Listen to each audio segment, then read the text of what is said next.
There's so many different ways to start and so many fun ways to start.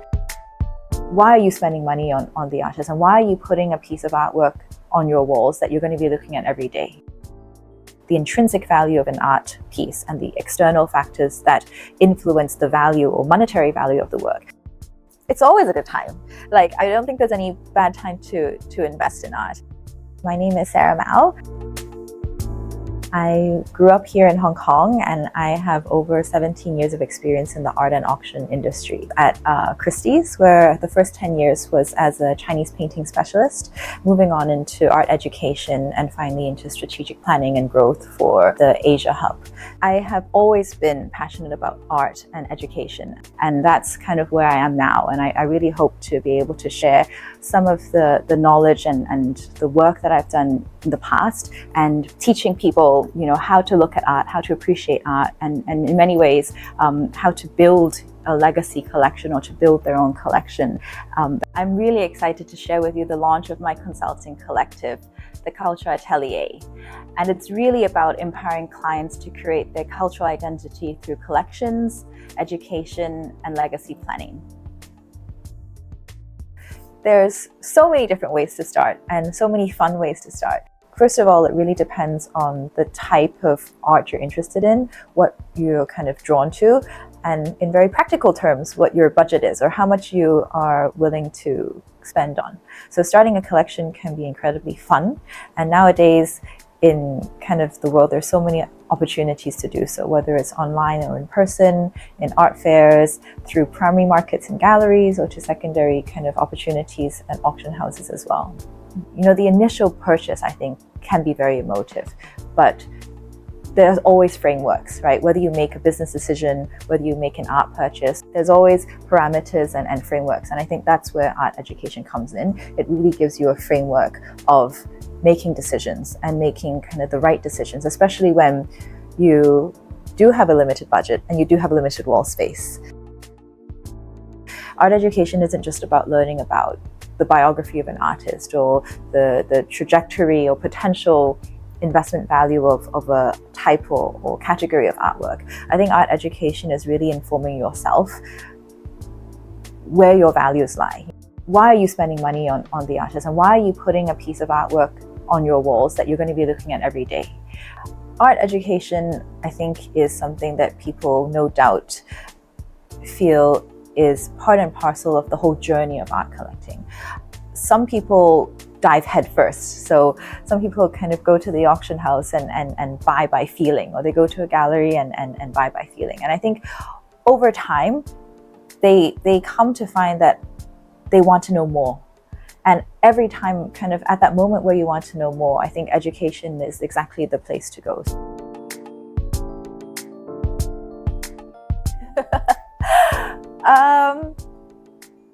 I'd like to say no, but there are, of course, differences and nuances.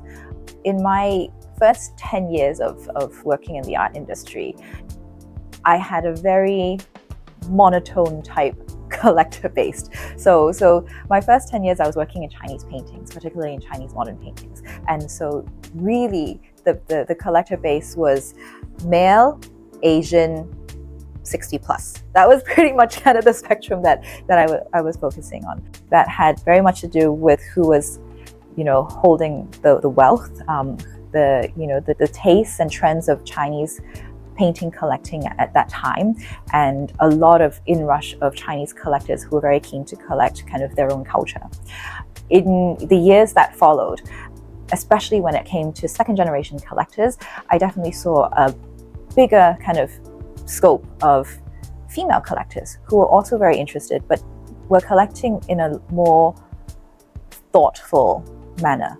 I think a lot of male collectors naturally got afforded opportunities to collect, right? Being in a particular business, being a particular kind of business owner or holder, there were so many opportunities for them to meet with artists and for artists to want to build that relationship with a prospective collector and either gift them paintings or give it in return for housing them or supporting them as patrons. Men who collect become kind of very vertical collectors because they have such a deep relationship with the artist, and so they naturally collect kind of a large component of a particular sector or particular category. women collectors become more intentional in their collecting because they weren't afforded the same opportunities. And so when they choose to collect, they can really think about where they want to start, and they can and they become a little bit more selective in those opportunities. So I think that's kind of a big distinction. I think where there's a breadth of choice for male collectors because of historical reasons, female collectors may not have had as wide or breadth of options, but then they become more intentional. And I think you can see that in a lot of gallerists as well, where they're female-led, because they become more active in their pursuit. So I definitely see a difference. But at the same time, a lot of things about collecting is about your eye and having taste.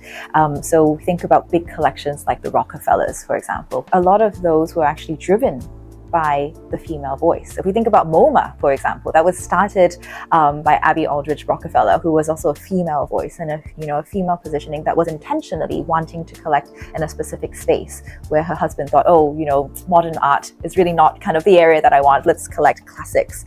So I think there's a lot of color in that distinction between male and female. But at the same time, it really comes down to your eye, and it really comes down to how you see beauty and how you kind of dictate the story that you want to weave when you collect. We both recently read a report about kind of the increase in women collectors and women collectors driving some of the changes in taste and trends when it comes to market transactions. And that definitely will change the direction and the opportunities for women artists, especially when that stage is ready for them. I also think the openness and availability of options to purchase has also changed the landscape of collecting, and that also has afforded a lot of opportunity for artists across the spectrum, and of course that includes women artists, to be able to give themselves a voice in areas where maybe hierarchical structures or galleries are still working very hard to change, but it's still a progress, and I definitely think progress is being made. It's always a good time. I don't think there's any bad time to invest in art. And people always ask about the peaks and troughs and whether there are good opportunities. Let's go back to developing taste, right? And developing an eye. And of course, education, right? There will always be good moments, but are you educated enough to know when those good moments are, whether that opportunity is going to come again? When I do programs, I always talk about the intrinsic value of an art piece and the external factors that influence the value or monetary value of the work. And I think being educated in that will inform your decision in whether or not that particular piece or that particular artist is a good time to purchase. When we use the term legacy collecting, I can't help but think back on some of the huge collections that have come through at auction, such as the Paul Allen collection. Like we mentioned just now, the Rockefeller collection were all huge legacy collections. And I think the hugest distinction is that perseverance in collecting things that are of value to themselves, and a perseverance and an adherence to the type of art and the way they want to collect. Not everyone will have a huge budget, and not everyone will be able to collect, say, the best of the best, but collecting with intention and collecting over time and collecting with the belief that there is a reason and a linkage between the types of art that they are amassing. I believe that's where legacy collecting comes about. Legacy collecting is not just about, the wonderful pieces that they have built in, but also influencing and inspiring people to look at art in a different way, and to look at pieces beyond its socio-economic contents, beyond its historical contents, but bringing it all together as a cultural currency. I know this sounds really grand, but learning about humanity and the development of, us as kind of living on this earth, and that really, to me, is what legacy collecting is about. Hong Kong is really wanting to promote itself as an art and culture hub. We have the Hong Kong Museum of Art. Of course, we have the West Kowloon Cultural District that has the Hong Kong Palace Museum, as well as the M+.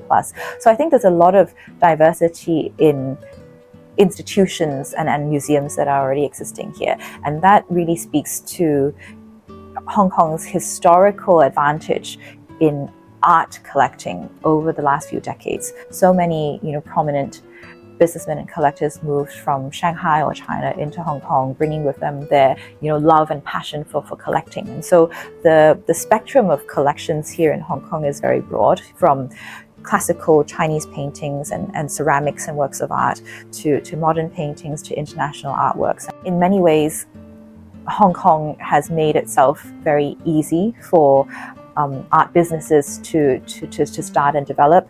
Hong Kong is working towards creating much more cultural opportunities with its cultural heritage sites or some of its programming, so that when you come, you're not just learning about Hong Kong art or Chinese art, but you really get to see kind of a wider spectrum of why it stands out within Asia. And I think it's a very nice narrative to weave when we think about the art world in kind of Europe, America, and Asia. And I think definitely Hong Kong has a very important role and has been playing an important role in building that ecosystem.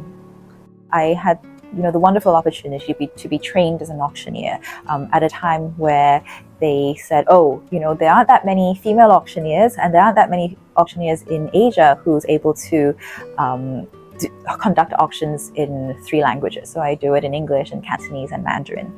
And through doing kind of Christie's auctions, or doing official auctions, I had the opportunity of being approached by different organizations to host charity auctions for them across Asia.